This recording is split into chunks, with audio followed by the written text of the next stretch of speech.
Good evening, everyone. I think it's a few people still arriving and settling down, and when we're all seated, then I will start the meeting.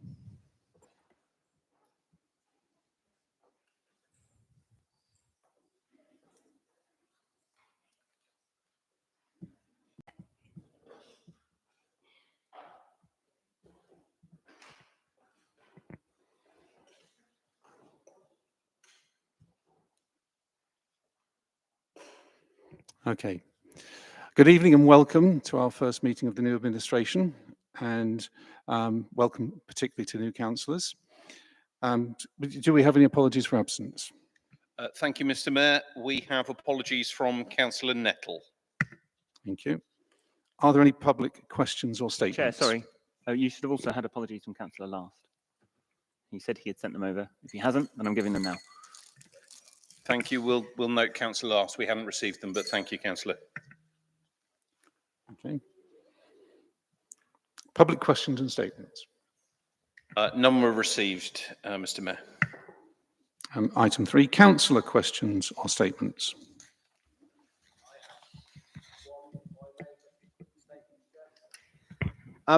Just a welcome to our new mayor and chairman of the council. I wish you every success and I hope you have a fantastic time. Thank you. Thank you very much, Sven.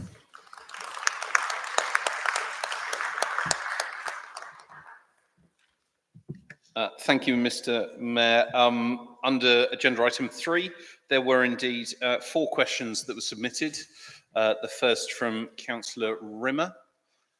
I wondered if Councillor Rimmer would like to read it or if he's happy for me to do so. Happy for you to. Thank you very much, Councillor. So, do the new administration of this council agree that it is very important that the council has a single leader? This is to allow for articulation of the administration's policies and positions, to avoid confusion and to ensure that proper scrutiny can be provided by the councillors. It also allows the council itself to have clear leadership, which makes things simpler and more efficient both externally and internally. Mr. Mayor, I think probably this would be an appropriate time to ask for nominations for the position of leader of the council, if you're in agreement. On your advice, we'll proceed with that. So, following on from that, do we have any nominations for the position of leader? Thank you, Mr. Mayor. I'd like to nominate Sam Charleston for the leader. So, Councillor Charleston, do we have a seconder for that? Councillor Riddle. Do we have any other nominations for leader?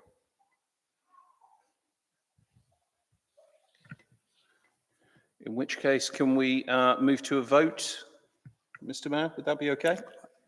Yes. All those in favour?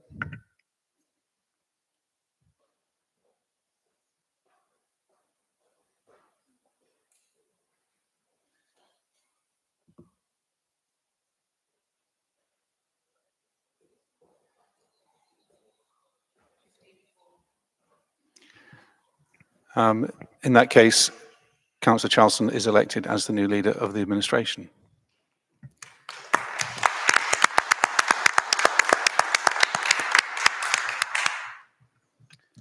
Thank you very much, Mr. Mayor. The next question that I have is from Councillor Corbyn.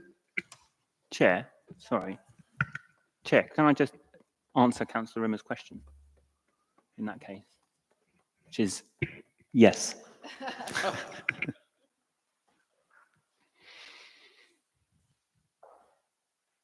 Mr. Mayor, I think Councillor Corbyn has the next question. I do. I've got 3 questions. Sorry. Right. What do the road closures cost for mayor making?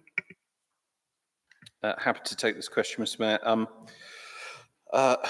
If I may wax lyrical a little after a wonderful weekend of civic responsibility, my hope is that the majority of residents and visitors enjoyed mayor making, particularly this Saturday. This council has a proud mayoral tradition which dates back many hundreds of years, and I look forward to discussions with the new administration and intake of councillors on whether they feel tradition is something worth continuing to support. The cost to close a road is split into a few parts, but firstly, kindly, there is no cost to the filling and filing of paperwork with Wiltshire Council. However, there is a cost to the security teams, to the members of staff that they have in that area, and the people that turn up and close the roads to make sure that nothing untowards happens. I know health and safety has a bad reputation, but it is important in these scenarios. And the cost to that is at least £1,000 in order for us to do so. I know that we'll be receiving an invoice in the next couple of days. Once we have that final invoice, I can respond to all councillors with that bill from ID Verdi. Thank you very much. On to the next question.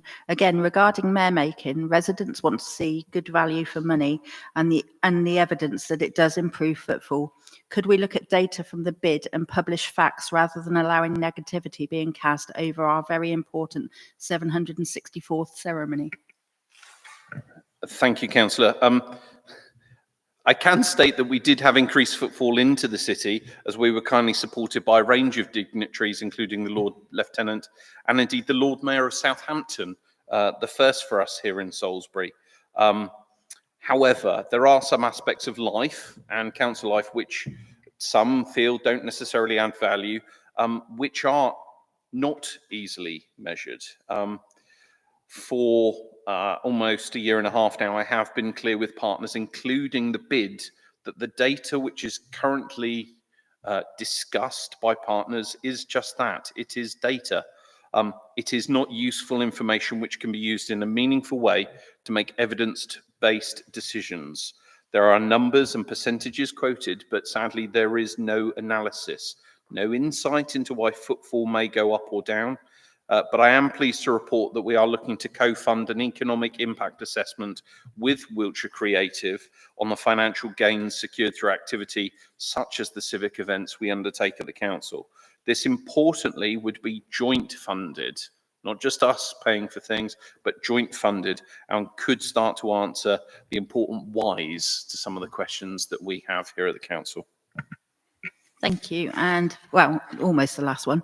Firstly, I have to say that the weekend's events were amazing. And it was lovely to see everybody taking pictures, asking questions and getting really, really involved and actually excited. So whether that was tourists, locals or whatever, they really did engage with it. And hopefully over time it will grow like it was pre-COVID.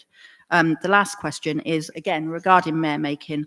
During ceremonial events, we see the maces carried, and this time we saw the basting spoon. Can we see all artefacts displayed more often and explanations of the significance of them? Thank you, councillor. And just to echo the wonderful words by many dignitaries and elected representatives throughout the weekend, the staff here worked very, very hard to make sure that that was a cost-effective yet enjoyable event. And so it does have huge impact when people are positive against a backdrop of challenging social media. So the highlight of my day yesterday was indeed getting all of our dignitaries back to the Guildhall safely. No more by-elections, please. The second was taking the ox basting spoon for a walk out to St Thomas's, something truly unique to this city and certainly a talking point. Over the past year, officers have tried to increase the number of artefacts on display at the Guildhall. It is open to the public on most days of the year when we do not have paying customers hiring our wonderful building. You will have heard me say on a number of occasions that each pound of income generated is another pound less that taxpayers have to fund. And as you will or may remember, councillors voted through a full review of job descriptions in the council, which I'm pleased to say officers are grappling with as we speak. However, I would point out it isn't actually in anybody's job description at the moment to carry out tours or to act as an archivist for the council. There is some goodwill in quarters, but we will be focusing on the strategy and the direction that the administration set for us. Thank you. And I must commend Graham and Simon because they both have amazing knowledge of the things that go on in around here and what significance the chandelier has and everything else. So it is well worth speaking to them. Thank you. Councillor Hock. Thank you, Chairman. Would you allow me to say I was going to write something, but I think because due to weekend, I thought I missed the deadline. Very quick question, if that's okay. Yeah, okay, on this occasion, yes. Is it relevant particularly to one of the questions or? No, slightly separate. Okay. Thank you, Chairman. I'd like to also join Councillor Hawking by congratulating you for being our new mayor and also welcome our new elected councillors. I was hoping that they will introduce themselves. But just a very quick one, Chairman. Throughout the campaigning time, I'd just like to air one thing with fellow councillors. One single thing the most of our resident has aired to me was reopening of the toilet of the Market Square. And I hope councillors will in the Excuse future. me, Councillor Hock, I think we're entering into an item for discussion here, which is not appropriate at this stage of the meeting. Thank you. Just a quick If you wish to make reminder, a statement, then please make it brief and to the point. Thank you. I hope the councillors will join me to rethink of reopening the Market Square toilet. Thank you. Thank you. Okay. Minutes of previous meeting. Can we accept the minutes of previous meeting as correct? Okay. Are there any declarations of interest? No declaration of interest. Any dispensations? None were agreed, Mr. Mayor. In that case, we move on to item 7. The Chief Executive Officer, welcome. Thank you very much, Mr. Mayor. I promise I'll stop speaking in a minute. Good evening, everybody, and welcome to the second full council meeting of the new municipal year here at Salisbury City Council.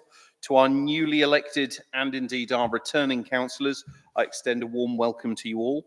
Your presence here today marks the beginning of an exciting new chapter in your roles, and I'm sure you're all eager to get started.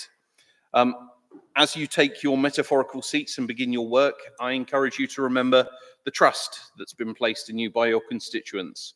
You're here to serve the people of Salisbury, and your dedication and hard work will be crucial in shaping the future of our city. Over the coming months and years, you will face many challenges and opportunities. You will need to listen to each other's perspectives, find a way of working together, and make decisions that benefit the community as a whole. To our new intake, I have no doubt that your diverse skills, experiences, and backgrounds will bring a fresh perspective to the council. Your contributions will be invaluable in helping us to address the issues that matter the most to our citizens. As you embark on this new journey, I offer you a few words of advice, if I may. Be open-minded, be willing to learn, be passionate about the work that you do. Engage with your constituents, listen to their concerns, and work tirelessly to make Salisbury a better place for everyone. Let's work together to build a brighter future for our city. I wish you all the very best in your new roles, and I look forward to seeing the great things that we will achieve together. Thank you very much. Thank you. In terms of my announcement, I'll repeat again, welcome to new councillors. And one of the things I will say about a new administration, particularly in this situation where we have, I think, something like 8 new councillors, I haven't counted them exactly. What I'd like to do is to point out that to new councillors that what you bring to this council will be another set of ideas, different backgrounds, different experiences, and that, I think, makes this group more powerful and effective because we've got a wider range of people, a different range of people that bring fresh ideas. So I'm looking forward to the contribution of all new councillors. Just to facilitate things a little bit, and if you can bear with me, because there are so many new faces, I would like to go round the table and ask people just to say who they are and which ward they represent, starting with Councillor Riddle. Annie Riddle, Independent, West Harnham. Victoria Charleston, Liberal Democrat for St Paul's. Sam Charleston, Lib Dem, St Paul's. Mac Brown, Lib Dem, Harnham East. Paul Sample, Lib Dem, St Edmunds Ward. Sam Foster, Lib Dem, St Edmunds Ward. I'm Richard Johnson, I'm Lib Dem from Bemerton Heath. Phil Bevan, Lib Dem, Salisbury Milford. Good evening, everybody. Brian Dalton, Lib Dem, West Harnham. Ed Rimmer, Reform UK, Bemerton Heath. Caroline Corbyn, Bemerton Heath Ward. Bob Gann, new Labour councillor for St Edmunds Ward. Patricia Podger, Milford and Bishop Down Ward, Labour councillor. Atticall Hawke for St Francis and Stratford as an independent. Sharon Rideout, Labour, St Francis. Andrew Saddars, Conservative, West Harnham. The one and only Sven Hocking, Salisbury, Harnham East. Chris Taylor, Simples. Jenny Bolwell for Labour for Fisherton and Bemerton Village. Ricky Rogers, Labour, Fisherton and Bemerton Village. John Wells, Independent, St Francis and Stratford. And could I point out that the one and only is not an official title on the council? But it is the one and only title. And it's not in dispute. And finally, the last laugh, Al Baylis, Lib Dem, Milford. Okay. Referral of minutes. Environmental and climate. Oh, beg your pardon. Administration leaders' announcements. Beg your pardon, Sam. Thank you, Chair. Thank you. I don't have many announcements from the administration, as the administration was formed 5 minutes ago. But I will just say a few words, and I do want to thank everyone. I want to thank you for giving me this opportunity, and I want to thank everyone who voted for me, and thank everyone who didn't vote for me as well for being here. There's been a lot said about welcoming new councillors, and I'd certainly echo that. Welcome to everybody. I would also like to take a moment to formally thank, I was going to say remember, those who we've lost, but that sounds like they've died, and they haven't. So I would say thank to all the councillors who are no longer here. We had a very good and productive 4 years, I think, and it's a shame, certainly a shame to have lost some of those councillors from around this table. It is a privilege to have been elected as leader of Salisbury City Council. Whilst my party does not hold a majority, we are honoured to be the largest group, and we were elected on a clear platform. We were all elected on a clear platform of collaboration and openness. The message from the people of Salisbury is that they want us to work together across political lines in the best interests of the city. I am reminded very strongly at this point that this is a parish council. I'm reminded of the fact that in the last administration, we were similarly mixed and we worked together, I think, quite effectively. I think it is very fair to say that for 95% of us around this table and around the previous table, we agreed on probably 95% of everything that we did. I don't think anyone would probably disagree with that. We all want what is best for Salisbury, and I hope we can continue to deliver that. There's a resident in my ward, in fact, a neighbour of mine, who some of you will know very well. Her name is Wendy Elliott, and she said to me the other day that we had all better work together, or she'll get us into one room and knock our heads together. And if anyone knows Wendy Elliott, you'll know that is not an empty threat. She absolutely will do it. She will. Absolutely, she will. So I think we all share the goal of doing what is best for Salisbury. We come from different perspectives, but we are united by a commitment to our community, to its well-being and its prosperity and its future. I will lead with respect and transparency and a willingness to listen. We will not be able to get things through without working together, as indeed we have done. The committee system is a great system. We will have these open discussions in those committees and bring those items forward in a spirit of togetherness. I don't think there's any conversation, anything that's really off the table about how we move forward with this council, not just the administration, but with the council. I will be spending some time over the coming weeks, probably reaching out to as many of you as I can, certainly to the group leaders, to see, and the independents, and everyone really wants to talk about what we can do, what our priorities are moving forward.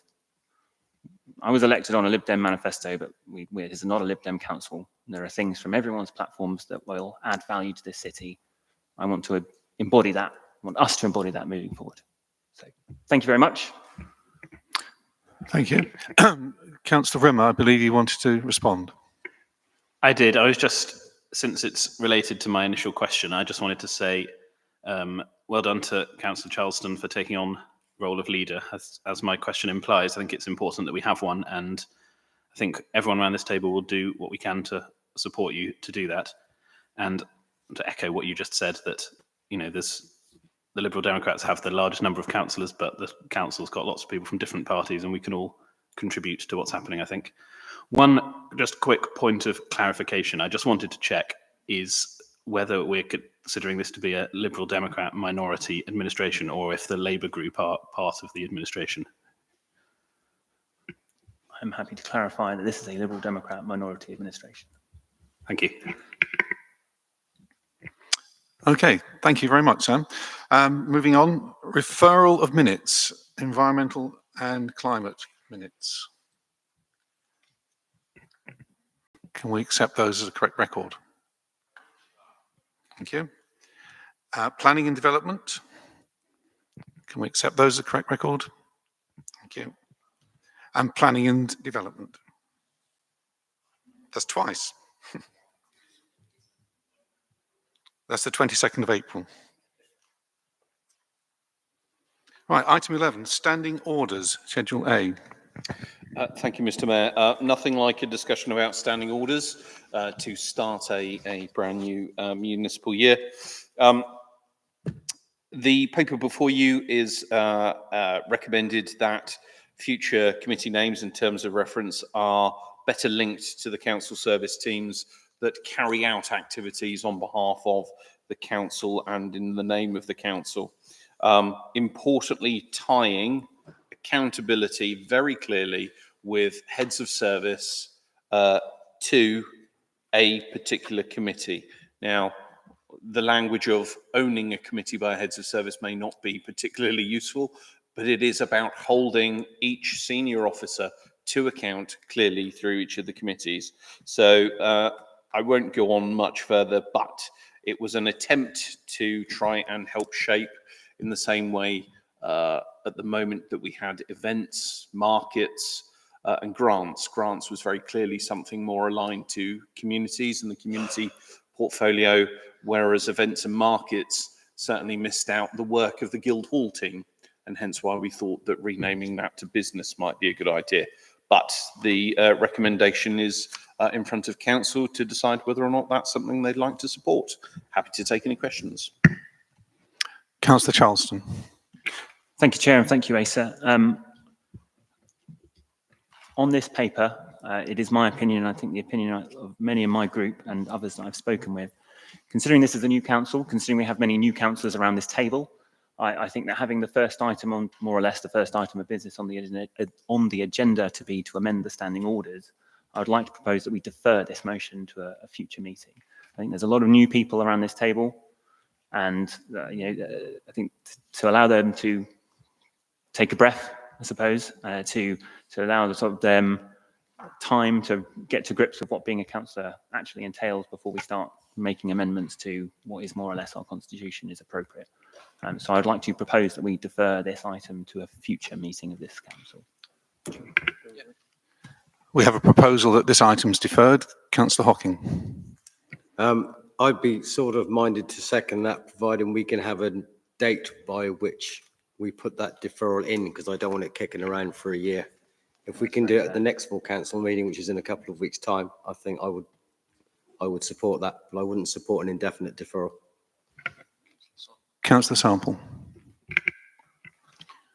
Chairman, I think the comments by Sven are reasonable. I think one of the amazing things about being elected to this city council a couple of days ago is just how many new faces there are around the table, which is wonderful, really, for an old lag like me, to see so many people I don't know. And one of the things that I've learned in life, really, is that new people mean new ideas, new experience. I think we are richer, actually, for having quite a few new faces around the table. And I think it's only right, as an administration, that we have an opportunity to talk to all of those new ones from all of the political groups, and indeed none, so that we can come to a conclusion that is something we all own. If we don't all own it, we're not going to be able to get the standing orders through by the necessary majority in due course, because we've got that hurdle to overcome. So I think a delay, short delay, get our heads together, have a real conversation amongst all the members and ask for their views is a wholly good idea, and I'm sure we'll be better for it. Okay, coming back to Councillor Hocking's proposal that it's a date is fixed for that, would the next full council meeting be an appropriate timescale bring this back to the So agenda? just to point out to councillors that the next date of the next meeting is the 27th of this month. So in fact, that would give you 1 week. Alternatively, the next meeting after that, I believe I'm about to be corrected, is something like the 14th, 15th of July. So happy to bring it back in July if a week is not enough time. Can we go through the chair, please? Councillor Sample. Chairman, if there's agreement around next week is too early. 15th of July seems ideal, really. Gives us a couple of weeks to think about it, and for everyone, and doesn't, get to that horrible period of the school holidays when no one wants to do anything. Does anyone else have any comments to make about that? Okay. Councillor Corbyn. Thank you. I was going to say that standing orders are not like bedtime reading for anyone. And so all the new councillors will need time to inwardly digest it, seek advice, because there will be words and stuff in there that you don't understand. So probably the July meeting would be absolutely diddly perfect. Okay, Councillor Dalton. Doesn't want me to talk. I won't press that one anymore. Yeah, I support what's on the floor. I've made my comments clear to Sam previous to this meeting. I personally view the council that provides services, so hence services committee, etc., etc. And if officers' titles have to reflect what the council provides, then that would be my way forward, not the other way around. Business committee, I've got no idea what the business committee is. I guess no resident would have any idea what a business committee is. Committees ought to, officers' title, should I say, ought to reflect what the committees are. And I completely endorse about officers being present at those committees and sort of being responsible for them as well, and fully endorse the 6 or 8 week delay. Could I make a suggestion at this point? If possible, would the officers be able to produce a brief comment against the adjustments or the changes that are suggested in the new standing orders, so that we can focus on what we're deciding to change and give a bit of background information to help us make those decisions, because the decisions would have been made for a reason, a rational discussion had by officers and by the CEO. So some information around that decision-making process would be really helpful for councillors to understand why the change or amendment is being made. Thank you, Mr. Mayor. For clarity, it was indeed the 14th of July is the next meeting, so 5 points Gryffindor. What we are specifically talking about in this instance is just Schedule A of standing orders. There is a wider piece of work that has been going on for some months in the background to review, refocus the standing orders. Some councillors prior to the election may recall us trying to pull together a small working group of councillors to be able to do so. So in this instance, just to be very clear on the action, that on the 14th of July, we will bring back a further paper, having had discussions with group leaders between now and the deadline for that submission. That would be purely to discuss Schedule A. At this moment, officers wouldn't be bringing forward radical other changes to standing orders. Mr. Mayor. Okay. Any more comments on that particular issue? Are we happy to go with that decision? Thank you.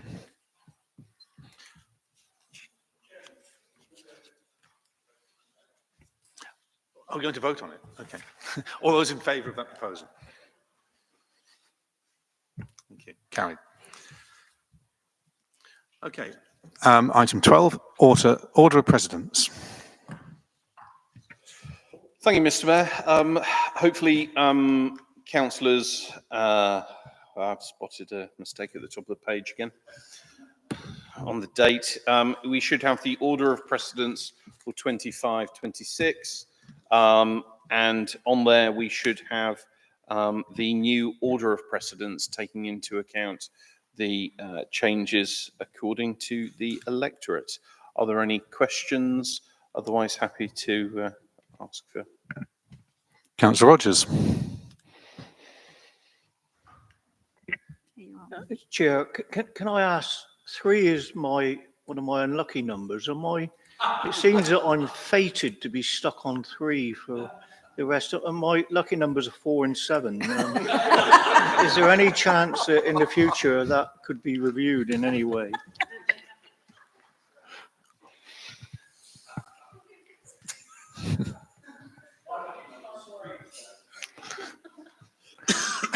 I'm happy to swap. Are you going to respond to that?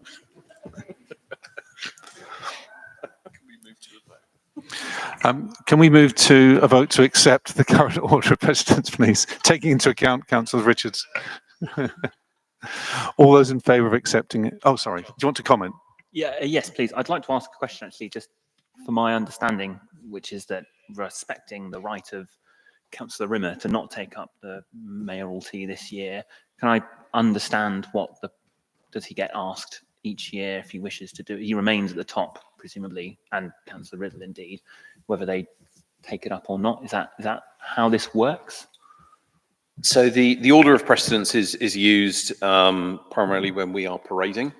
Outside of parading times, it is the tradition, the precedence in this authority that those higher up the list, so in this instance, Councillor Rimmer would be asked if he would like to become mayor next year.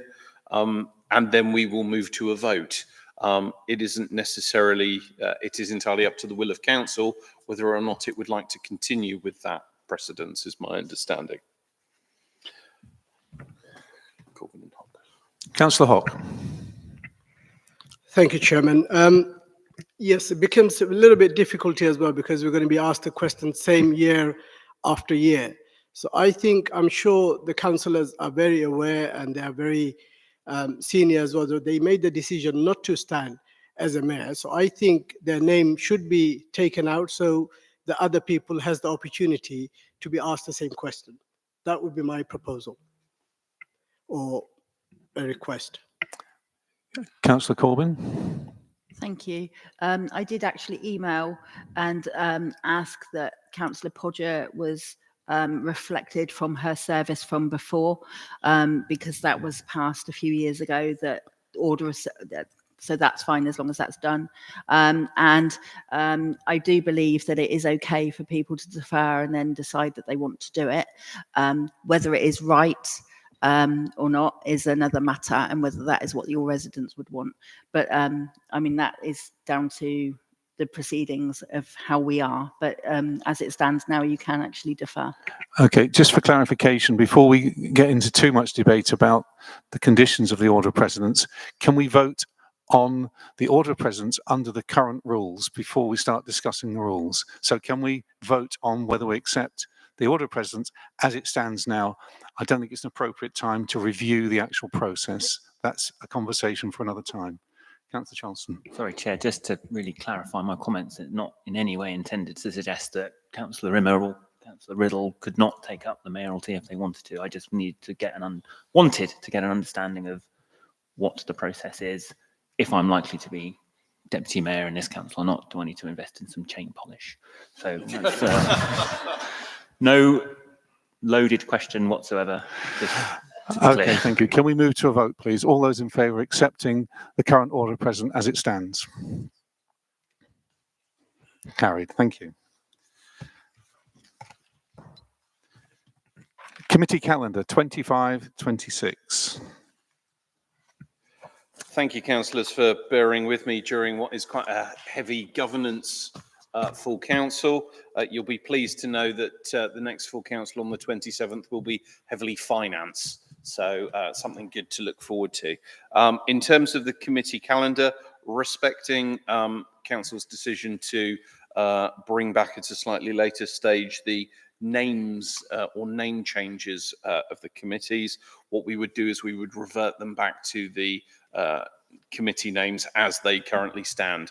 But if councillors could have a look at the proposed dates there, I think from my perspective, the positive changes have been around a slight increase in the frequency of finance meetings, but also the timing of those finance meetings, so that we can make sure that councillors will be getting the most accurate and up-to-date information, particularly at the end of each of the quarters. For our RFO, Steve Bishop, who's in the audience tonight, and myself, I think that was vitally important because, again, it will help hold officers to account. Happy to take any questions. Councillor Dalton. Chair, thank you. Just on the Personnel Committee, I see you've got 3 dates there fixed. I was going to say, is that wise to fix them? But I'm not going to say that. But is it good to fix the Personnel Committee meeting dates? Because it normally meets ad hocly as and when anything arises. The thought process was particularly around increasing the level of data that was available to the committee meeting. Absolutely appreciate that Personnel Committee as was, or as is, I should say, meets ad hoc depending on what the demands are. What we'd also like to do is to be able to plan and prepare and give more information to that committee than it had previously had. It can still meet ad hoc, it can still call extraordinary meetings if it wants to, but that was the thought process behind it, Councillor. We want to make sure that, for example, things such as sickness, things such as recruitment, retention, that level of information which we could do better on comes in a more regulated fashion to that committee. Any further comments? Okay, can we move to accept the current calendar as it stands? All those in favour? Carried. Thank you. Right. Item 14, committee membership. Thank you, Mr. Mayor. I'm hopeful that my wonderful assistants have printed and may even pop up on screen for us just some information. I appreciate group leaders and indeed our single member parties giving me the information, giving me their preferences, etc. What we have there is a list of members to start this process off. I think it was Councillor Dalton who came to me and suggested that we have a fixed agenda item on all of the full council meetings going forward to discuss committee membership. So if there are any changes, that we can do so. So my plea is that we go with this for certainly the next couple of weeks, appreciating our next full council meeting will be the 27th of May. And should we want to make any lasting changes, we can do so then. So recommendation is membership as is up on screen, if that is agreeable. Okay, I'd like to move that we accept the current arrangement as it stands until it's reviewed on the 27th. Councillor Corbyn. Can I just have it noted that due to my working pattern, although I'm going to sit on planning, it may be very difficult at times. So we may have to rearrange or whatever, or I'll have to find a substitute. Thank you. Thank you. I think that's exactly the sort of issue that may well be discussed when we come to review it. Okay, can we move to a vote? All those in favour of accepting it? Thank you. Carried. Item 15, appointment to outside bodies. Thank you, Mr. Mayor. There are, in effect, 2 outside bodies to make representation or for representatives to sit on.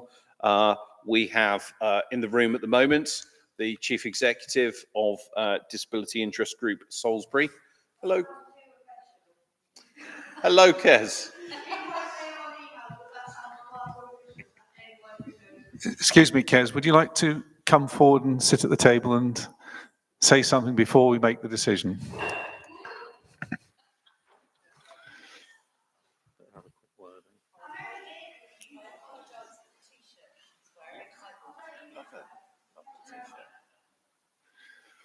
Everybody, new faces, old faces, hello. What do you want me to say? Right, so I'm CEO of Diggs. It's my passion. Unfortunately, very selfishly, John has left us for Wiltshire Council, City Council, and for this big chain round his neck. So we're here to beg for somebody else to take John's place and be as good as John. That's about as good as it gets, Asa. Kez, I'd be delighted to carry on, but I'm unwilling to commit to anything extra at the moment. I'll take you to that next year. And I would certainly want, I wouldn't want to deny somebody else the opportunity of working alongside you, because I'm amazing. I know I'm amazing. okay, thank you very much. Councillor Charleston. Thank you, Chair. I would like to propose Councillor Richard Johnson for this position of outside representative to Diggs. Councillor Richard Johnson. Richard Johnson. Do we have a seconder for that? I hope so. Councillor Bolwell. Do we have any other nominations for this position? No. Unless you've sat in this room before, I don't have a clue who you are. No disrespect. How do you think I got him to agree to it then? Can I just say, all I need from anybody is a passion to support disabled people and to show up for one meeting every 2 months, soon to be 1 month, but that's neither here nor there. Every 2 months to do. Thank you, Kez. We have one nomination so far. Are there any further nominations?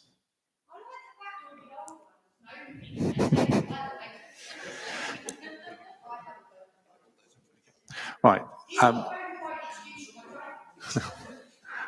Thank you, Kez. We're moving to a vote now. Okay. All those in favour of the nominated candidate?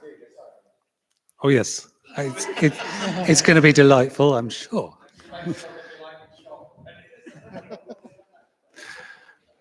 Can we move to the vote now, please? Thank you. All those in favour? Elected. Well done. Congratulations. Thank you. I look forward to working with you, Kaz.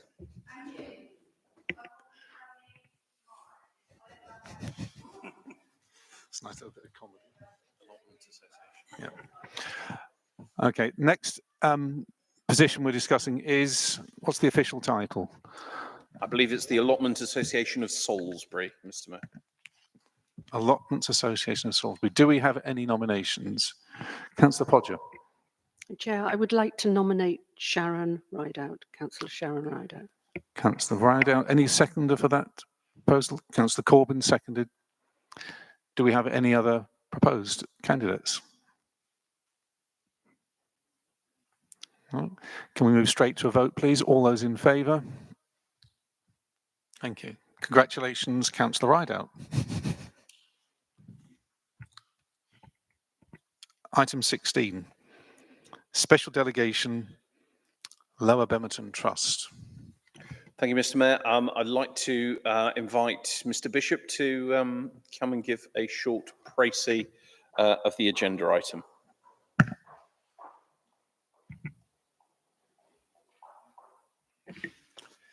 Thank you. Good evening, councillors. For those who don't know me, I'm the responsible finance officer, so I'm responsible for all the finances to do with the council, which includes the bank accounts that the council looks after. And this is about the Lower Bemerton Trust. This is a piece of land. It's now a recreation ground that was given to the Corporation of Salisbury in trust in 1932.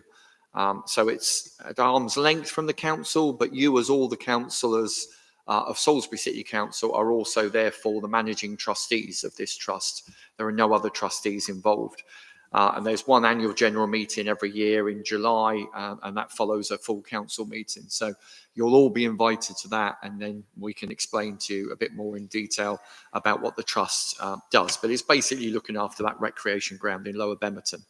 The problem we had was that the mandate, the rules around who can access that bank account on behalf of the trust, on behalf of the council, had lapsed.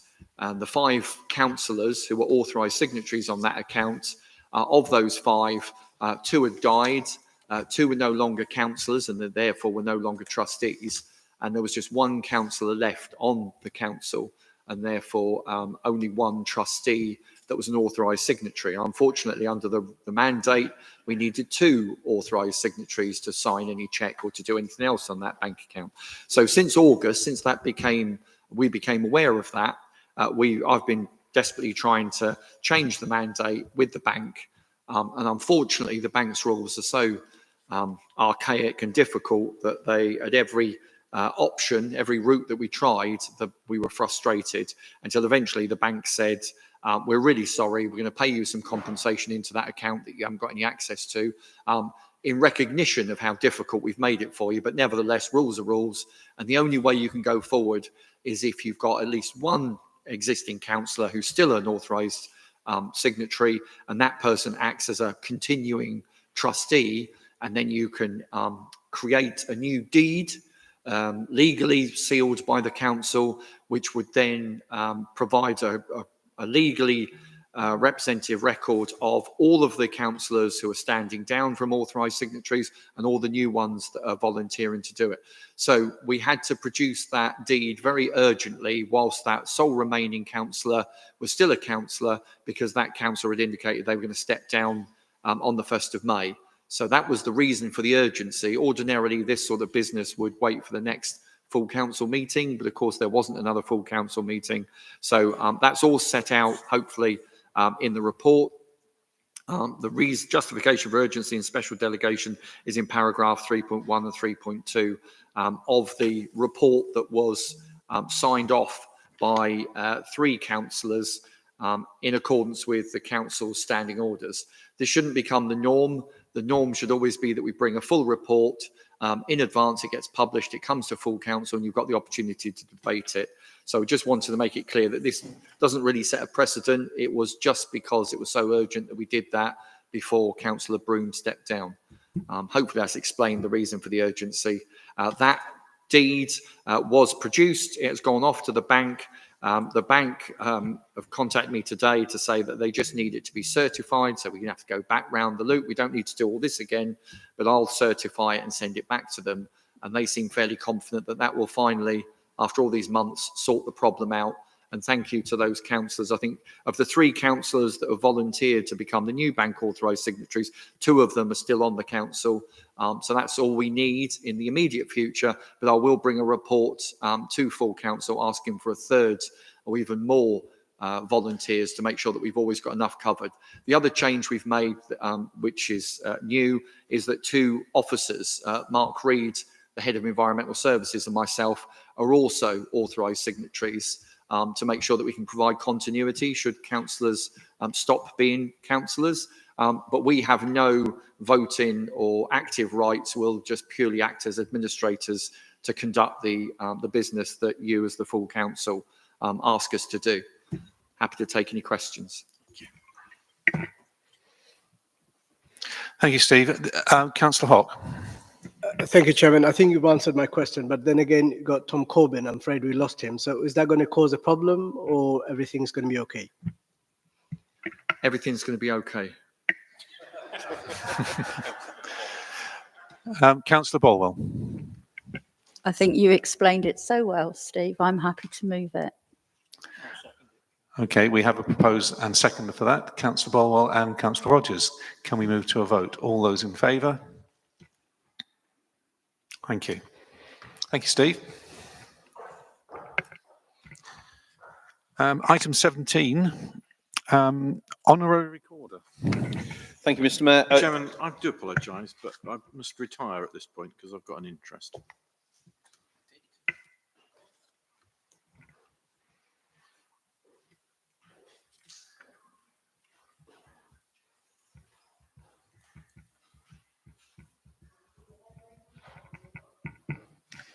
Thank you very much, and we'll make sure we record that disclosure.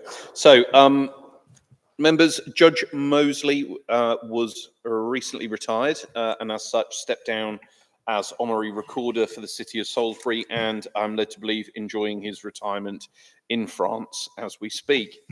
He recommended his Honour Judge Adam Feast, KC, to the Council, and Judge Feast would be delighted to join Salisbury's Civic Party and represent the judiciary in the city. The recommendations of this report are, firstly, that we thank His Honour Judge Timothy Mosley KC for his service and commitment as honorary recorder to the city since 2023. Secondly, to approve the appointment of His Honour Judge Adam Feast KC as the new honorary recorder for the City of Salisbury. Thirdly, to request officers to begin discussions regarding an event to mark the appointment of a new recorder. Fourthly, to commission an embroidered girdle for the new honorary recorder from the CEO's contingency budget. Happy to take questions. Anyone wish to comment or ask questions? Councillor Charleston. Thank you, Chair. No, I'm happy to move the recommendations. Yeah, happy to move the recommendations. Hopefully it lasts a little longer than the last one. We have a proposer, Councillor Charleston, and seconded by Councillor Hock. Thank you. Can we move to a vote? All those in favour? Thank you. Right. I think we're down to the last item. Not quite. Item 18, paddle tennis proposals for Victoria Park.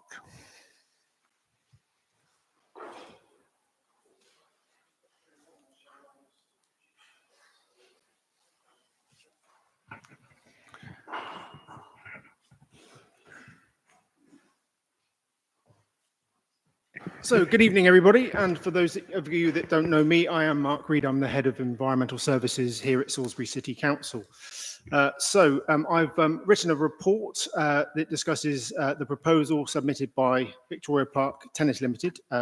Ian and Jay are sat with me this evening to develop a new community-focused paddle tennis facility in Victoria Park. The initiative seeks to introduce a rapidly growing inclusive sport to Salisbury, further enhancing the city's recreational offerings. There is a recommendation at the end of my report, but before you decide or we look at the recommendation, I'll hand over to Ian and Jay to tell you a little bit more about their proposal so you can make an evidence-based decision. Thank you. Thank you. Thank you very much for seeing us this evening. I really appreciate it and letting us speak to you. My name's Ian Gerard and this is Jay Ward, and we've run the tennis at Victoria Park for you for the last 25 years in partnership.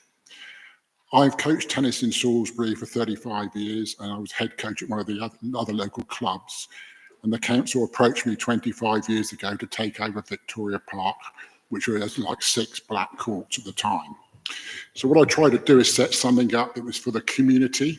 So take what I felt was the bad points of tennis clubs and make it less cliquey and more open access for everybody at affordable prices.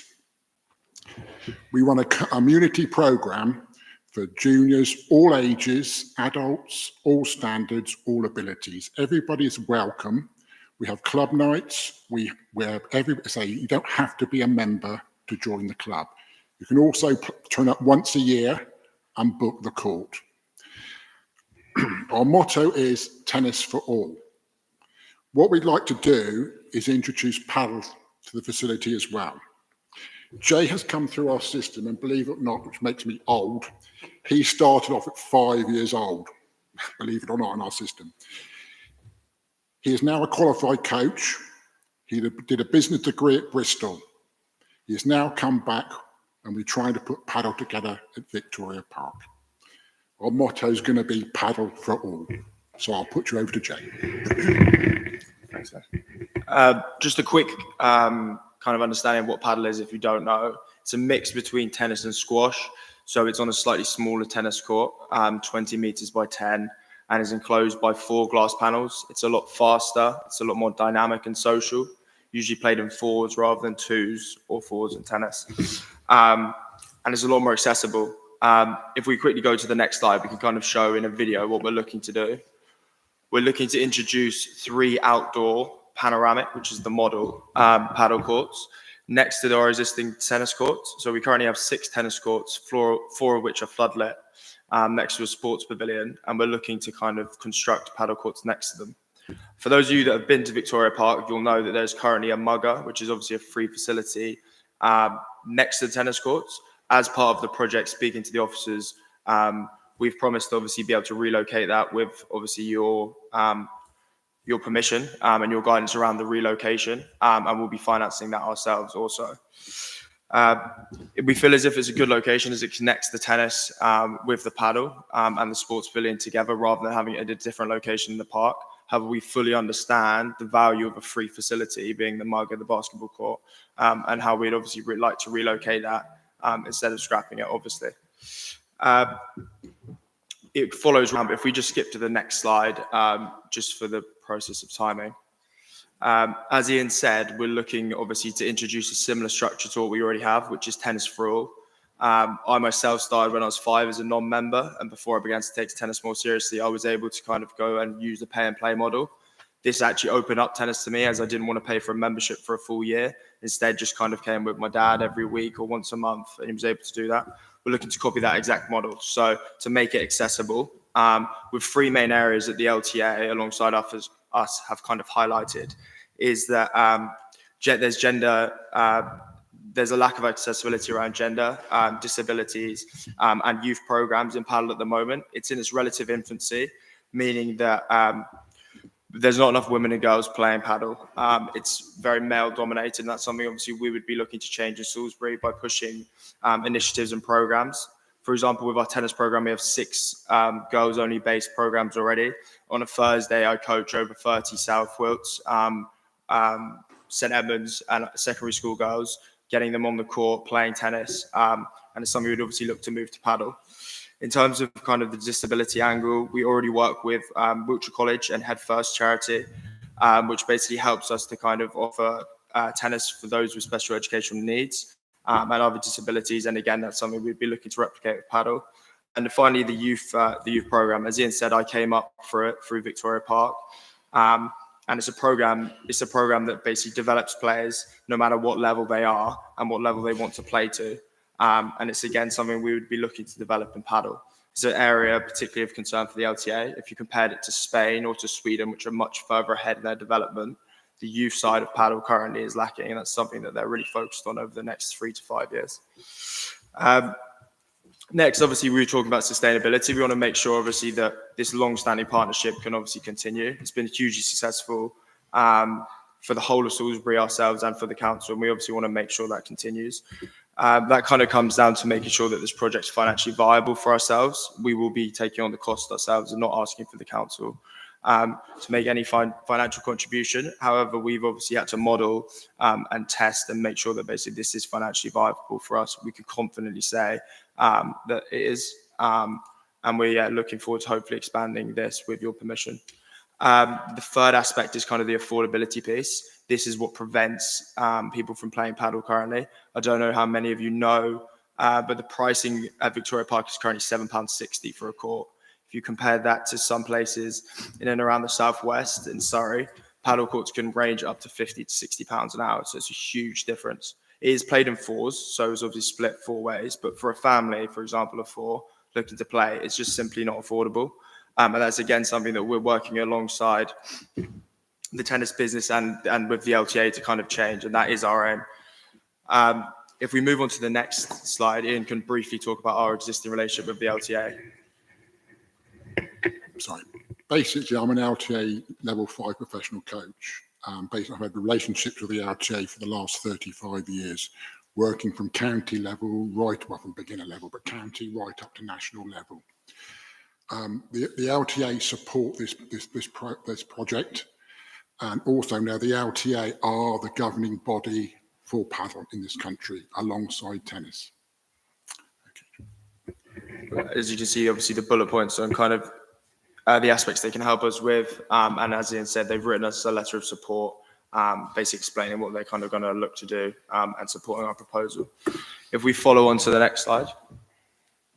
So just briefly to discuss, there's kind of 3 aspects here. So firstly, obviously, we're going to look for a peak and off-peak pricing structure. That's the same as what we do with tennis. It reflects the higher demand in the evenings and at weekends, but offers obviously further discounts for off-peak times when people are basically at work or at school. We feel as if that kind of balances the sustainability piece with the affordability piece, and ensures that the courts are busy, that the utilization rate is high, but it's not unaffordable. We feel as if that's a fair price. If you were to compare it to maybe the leisure centre at 5-a-side or another sport like that, £5 or £6 a head is probably similar to what you'd be paying for other activities. However, as I said before, around a family of 4 maybe playing paddle, we'd look to offer further discounts during school holidays to get more youth people, more youth players playing the game. And finally, obviously, around the kind of equipment hire and purchase. If you went to Sports Direct or another sports store today, you would find a section around tennis where there'd be a cheap budget racket for 20, 30 pounds. If you went in, they wouldn't have anything on paddle, and the equipment at the moment is currently quite expensive. So if someone decided they wanted to play once a month, then they may be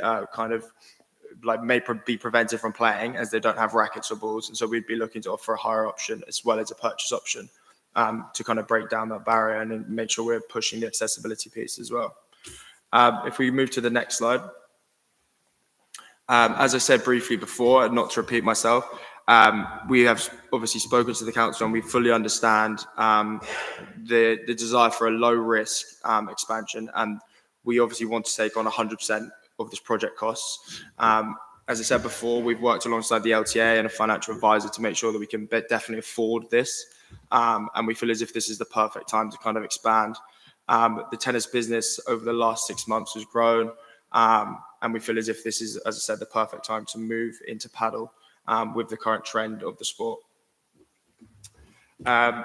We feel as if the risk mitigated around the expansion is that we already have a tennis business that's thriving. There are paddle operators obviously expanding quite quickly. I spoke to a guy at the LTA a couple of months ago, and he phrased it as they throw a dart at the map and build a centre there and then, meaning that there's currently an undersupply, but the supply is increasing quite quickly. We feel as if we're a good operator as we have an existing tennis space. We have a large client base with over 200 members. And we're also looking to obviously use a cafe/sports pavilion offering as well, which balances income streams to ensure that we're obviously financially viable, sustainable. If we just go to the last slide. Everyone would obviously love to take any questions, and we hope to obviously continue our successful and long-lasting partnership. Several hands up here. Councillor Corbyn. Thank you. There is the lovely local charity Children's Chance. So anybody who wanted to do it, if you attracted school children, they could apply to Children's Chance for a term's worth of lessons or the equipment to be able to try it. They do it on an individual by individual basis. So you couldn't apply as a group and say, we're looking to do this for 20 children. But if you got 20 children, they could apply for Children's Chance funding. Thank you. Councillor Hock. Thank you, Chairman. When I was a previous councillor, I met Mr. Jarrod several times, and he is really passionate, and I think he knows you'll do a wonderful job. My few question or observation would be would that have any adverse effect on the basketball pitch? Because as you know, it's very close by. And secondly, what are the chances you'd be getting the planning application? Because obviously you'd need the planning application to be put forward. Yeah, absolutely. So I'll take that. So sorry, I refer to it as the mugger, as the multi-use games pitch. That is the basketball court, and we'd be looking to relocate that to a council-approved location within Victoria Park at our own cost. We understand obviously moving the location. However, we feel as if it can connect the three while still having a free facility in the park is a beneficial thing. Secondly, around the planning application, we're fortunate enough through support with the LTA, they've put us in contact with a planning advisor. We're looking at having to do 4 things before we put in the planning application. So we'd need a pre-planning application, we'd need a biodiversity assessment, we need acoustic assessment, and we need a floodlight assessment.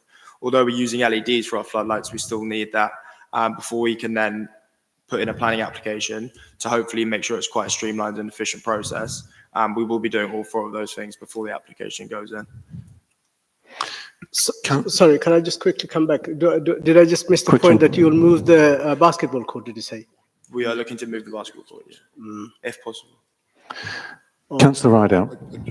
Sorry, I just think the only reason we're thinking about putting near the tennis pavilion, because if we're doing courses and things like that, we've got the children under observation. And obviously from a health and safety point of view, we need them tightly there. We don't want them wandering all around the park. So the toilets are accessible to the pavilion from how close the new paddle courts would be. But the mugger, it would definitely be moved if you agreed, and it would be at our cost and to where you want it moved.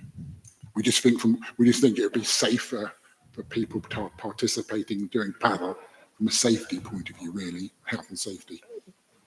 Just to come back quickly, Chairman, because it is quite important, because I know council spent a lot of money when it was a crazy golf course before to turn that to a basketball. We spend a lot of money and we have to be very careful, because my resident has specifically wanted this for benefit for the small children as well. So we have to be very careful as what we do and what we ask for, because that basketball plays a very important role. And when it comes to planning, as you know, Park Lane, you have a lot of resident and elderly people as well. So those are the things we have to take in consideration.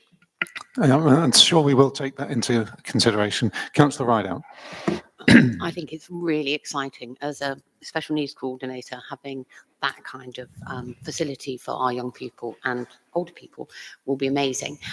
My only concern is I've been working a lot regarding parking in Victoria Park, as you know, and the parking on that side is where disabled people will need to park, and we don't have any jurisdiction over who parks in that car park. Now, we've managed to get South Wilts Girls' School on board with staff out at 8:15 in the morning with me, turning students away who go and sit and eat their breakfast and stay there all day when they have no right to be there whatsoever. We also have people parking there and then going to work, including people wearing Wiltshire Council badges, I have to say, and they're not taking kindly to me telling them they can't stay there and they need to move. This is an ongoing problem. So we need, as a council, to support the car park once this is in place, because I am confident it will be in place eventually. But that's what I need to help. I think you've done an amazing job with the car park, by the way. So thank you very much. For that, because we noticed a big difference. But we would try and encourage people to use the far side, because there is access down that pathway to the, if they were down by near where the mugger is, the paddle courts, there is an access down there. So we would try and encourage people to use the top car park, the Castle Road car park, because the Victoria Park, like you said, everybody for some reason or other just seems to hoard in that car park, and you can get the Castle Road car park there's hardly anybody parking there. So yeah, we just need to encourage people and educate people that that's where they need to go. Yeah, brilliant. Thank you. And just for further information, I've recently requested a residents' parking review of the area close by Hudson Road and Warwick Road. So there is an issue around parking generally that needs to be resolved to discourage people parking there all day. So Sharon's been working hard at it, and you know there are other factors too. Councillor Suddards. Yes, I think the initiative is great. I think paddle seems to be one of the fastest growing sports in the country, if not the fastest growing. And I think you already perhaps touched on it in your sort of final piece about the acoustic assessment. I understand that Salisbury Social Club in West Harnham have been looking at potentially trying to introduce paddle there. And I think one of the issues that they come across is the residents' fear about the extra noise that would create. And therefore, I think, you know, given that you're going to be moving, or those courts seem to be closer to where another set of houses are, then I think that acoustic assessment, you know, is probably quite important. I don't know whether paddle courts are inherently more loud than tennis courts. Perhaps you can answer that in a moment. And then I think when it comes to parking, I think, you know, the lower car park, I think the gate post probably the biggest hindrance to using that car park, with the number of scrapes that cars seem to have in those gate posts. Maybe for a longer term issue is those gate posts in the car parking area on the south side. I think paddle tennis is less noisy than pickleball. I don't know if you've all heard of pickleball, which is another thing that's sort of taking off. So hopefully we'll be all right. But until we put the application in, we I probably should have said this at the beginning, it would have helped, is we're obviously working alongside the LTA and Sport England requirements in terms of the planning application. So when I say requirements, sorry, it's more advisory. So you can put in a planning application, for example. However, we're adhering to all of those. So we're hoping, obviously, that will still pass. We do understand about the sound. It is louder than tennis. It's less loud than pickleball, but it is louder than tennis. And we do have certain options speaking to contractors around how we can try and mitigate that noise with soundbar and fencing, et cetera, et cetera. However, obviously, we'd be kind of following the advice from the acoustic testing before making any promises around that. Okay, we've got quite a queue of people wanting to comment. Councillor Taylor.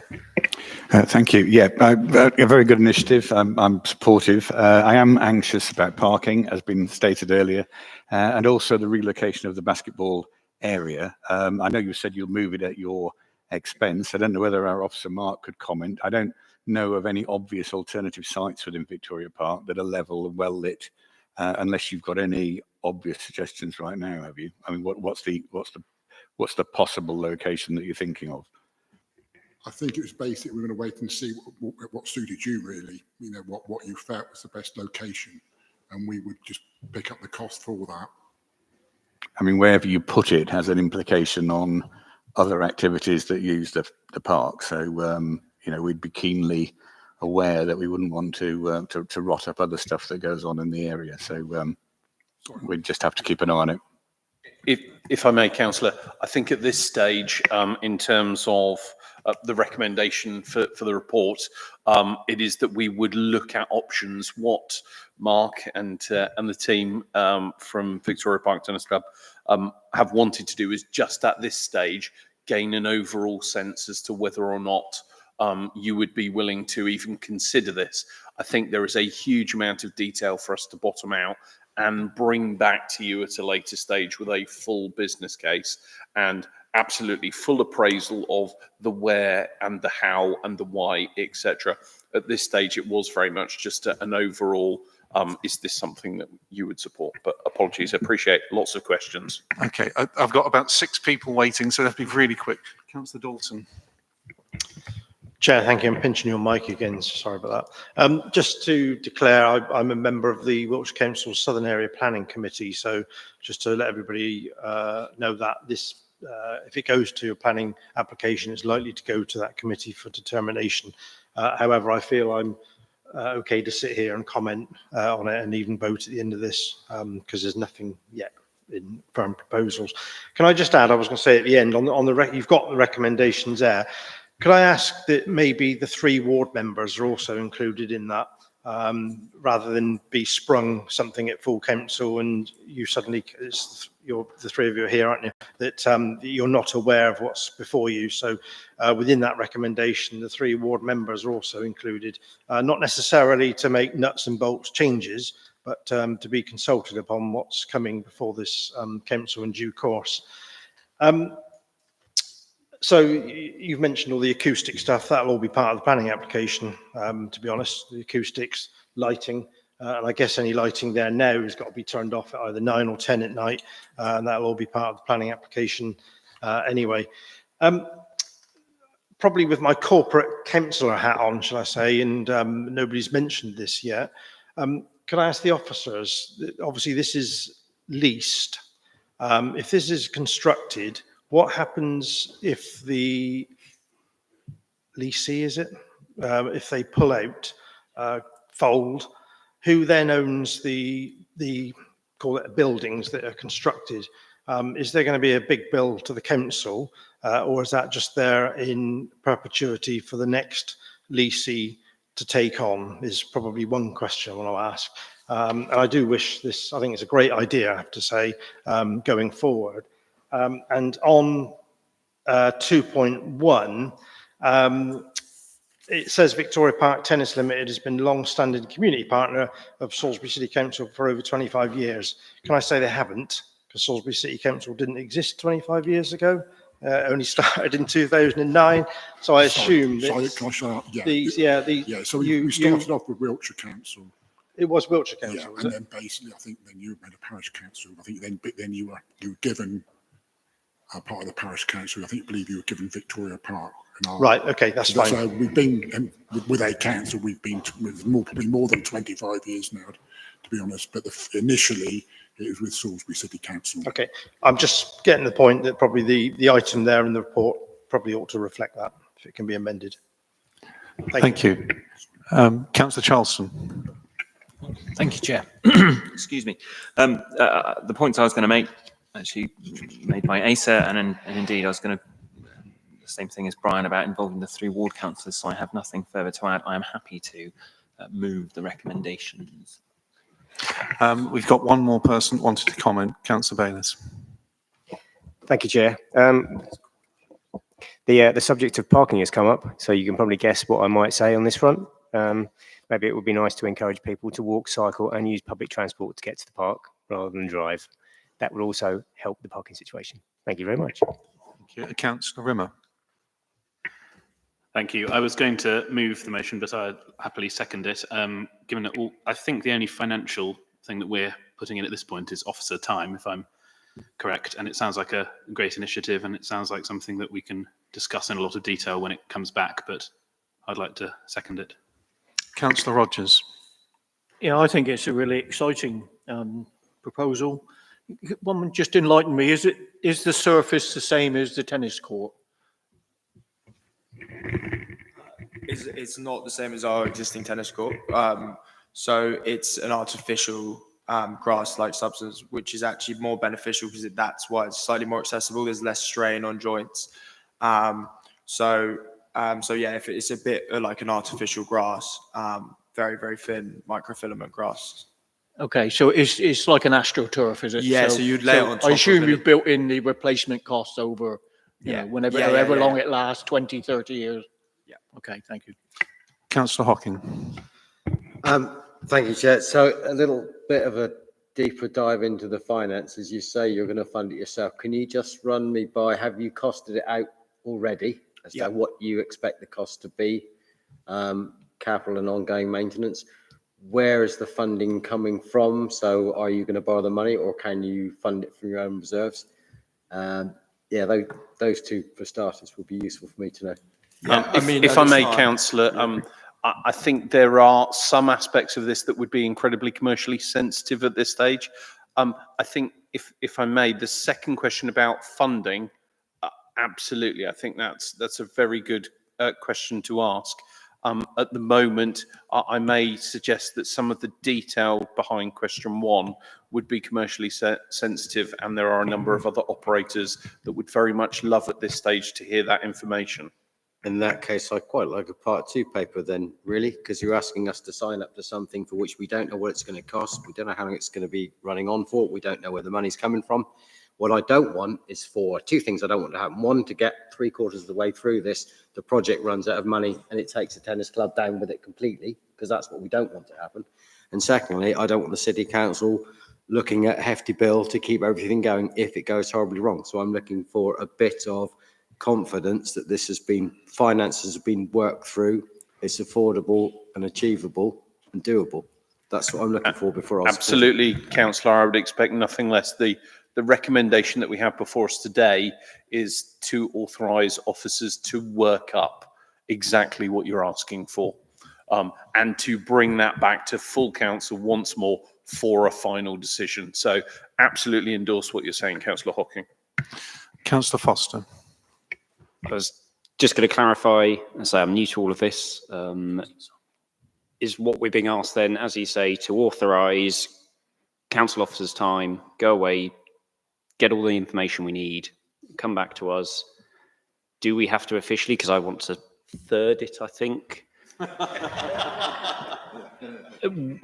amending the recommendation to at least include the members of the ward? I think having them consulted throughout the process with the officers would be wise. And even whether we need to put in an extra thing of consulting the council before it comes to us as a full decision, because otherwise I could sit here in a few months' time and say, can we delay this because I've got a lot to read.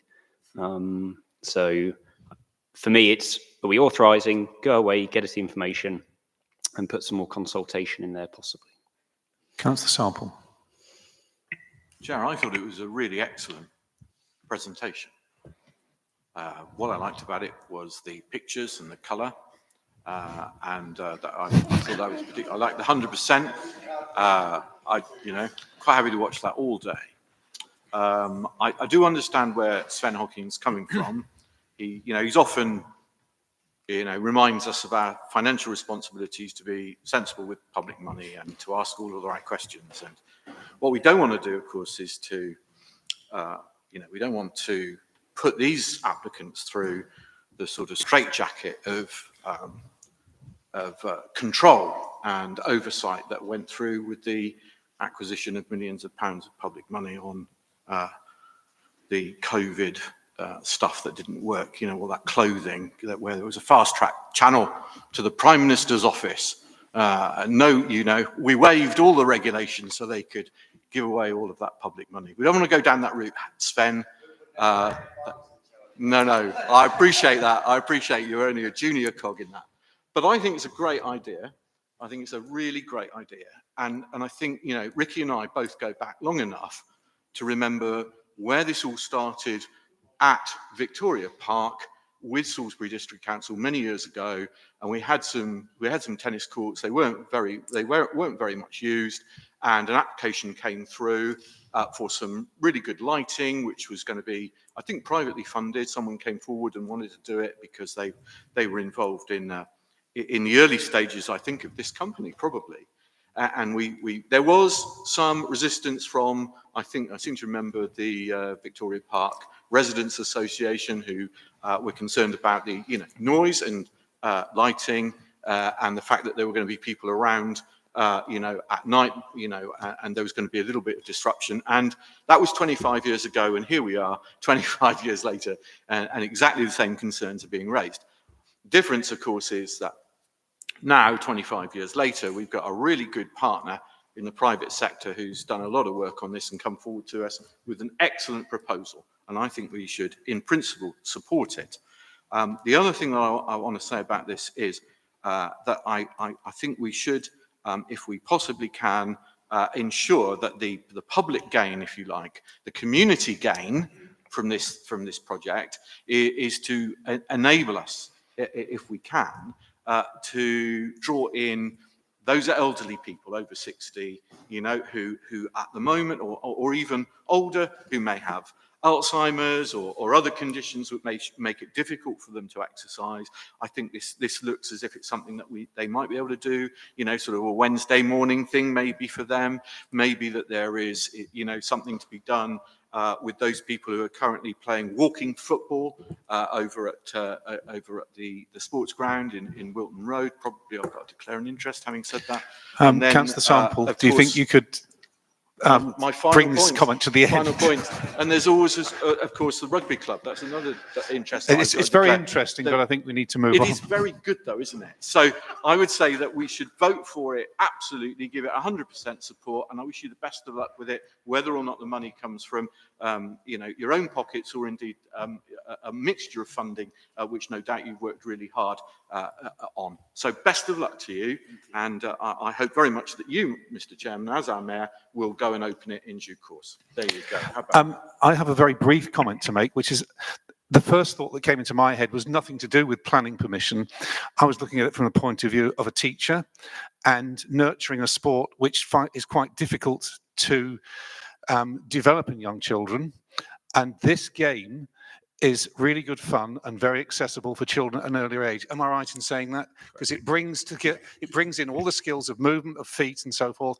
It excites children about tennis rather than rattling around on a big court where they're chasing the ball around and not enjoying much success. It's a really enjoyable game for young kids, and it might encourage more to go further in play tennis to high level as they get older. 100%. I mean, basically, it'll give initiative to people who it's not so technical as tennis, so it makes it easier to play. So, yes, you're quite right. Right. So, can we move to a proposal to accept this? Obviously, sorry, Carolyn Corbyn. Just quickly, just to say that the recommendation is that the officers look at it, so it will come back to us anyway. Yep. And the presentation was amazing. If everybody brought forward their items with that clarity, it would be brilliant. Thank you. Thank you very much, Mr. Mayor. Just to say, I absolutely heard what Councillor Dalton and Councillor Foster have suggested, that officers will bring back specifically a consultation with those ward councillors, and that we will have a timely briefing event before we have finalised anything.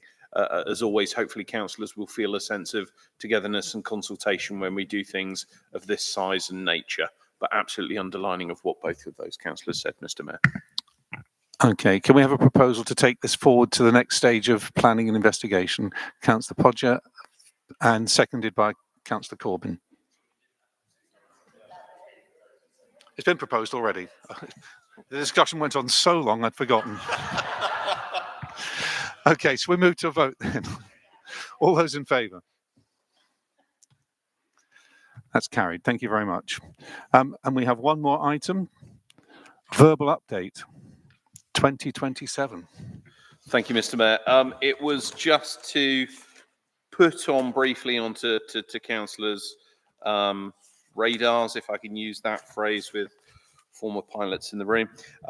Officers have started to turn our attention to 2027, when the city will celebrate its 800th birthday. Discussions amongst partners have been going on for some time, and that's really positive.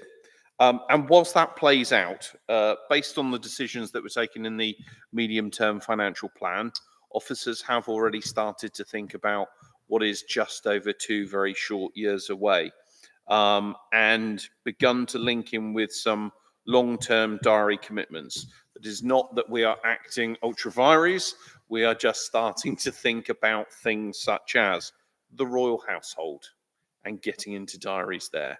If we're talking about working with the RAF and getting into diaries there, then we have started to have some of those conversations. I just wanted to make the assertion that I look forward to working with councillors in the coming months to hopefully build something very, very special for this very, very special occasion. I'll discuss with the leader and the administration their thoughts on how best that we can do this, whether that be through working party, whether that be through committee. But it was just to let you know that your officers are already thinking about this important occasion for you. I wasn't going to prolong it any further, Mr. Mayor. And thank you. We'll note your comments, Asa. Thank you very much. There are no further items on the agenda, so I declare the meeting closed.